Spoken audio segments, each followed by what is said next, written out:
So guys, good afternoon. মই যেহেতু অলফৰ night কৰি আপোনালোকে গমেই পায়, তো মই কালি আহি পাইছিলোঁ দুলীয়াজান আৰু দুলীয়াজানৰ এই হোমষ্টেটোত আছিলোঁ মই, যোনটোৰ নাম হৈছে ডিভাইন ইন আৰু থাকি খুব বেছি ভাল লাগে, নিজৰ লাগিলে। এইটো 1 BHK হয়, ইয়াতে বহুতটা ৰুম আছে, দেখাম আপোনালোকক। এইটো হ'ল কিচেন, যোনটো মই কালি ভাত বনাই খাইছিলোঁ।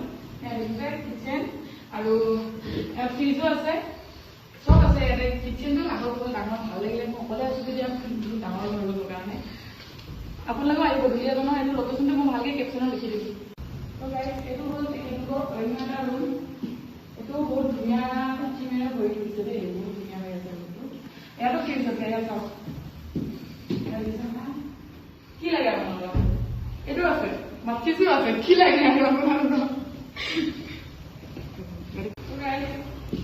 এইটো এটা ৰুম দেখিছে, ইমান ধুনীয়া। বা মই ৰিপিট ৰুমটো বহুত ধুনীয়া হৈ গৈছে দেই। দেখিছেনে? টিভিও আছে, বহুতো লাইক আপোনালোকে ইয়াতে বহিব পাৰে। দুটা আহি ইয়াতে এটা কথা ইয়াতে বহি বিন্দাছ চাই কথা থাকক। টিভি চাব পাৰে, আইডিয়া চাই কি চাই চাব পাৰে। মজা মানে, ডেকৰেশ্যনটো বহুত মজা। আপোনালোকে আহিব ইয়াত, মোৰতো খুব বেছি ভাল লাগিলে। আৰু গাইজ, আপোনালোকে ভাবিছে নেকি এই যে ৰুমটো মানে বহুত 3000 4000 কিবা কিবি হ'ব? ইয়াৰ ষ্টাৰ্টিং প্ৰাইচ হৈছে মাত্ৰ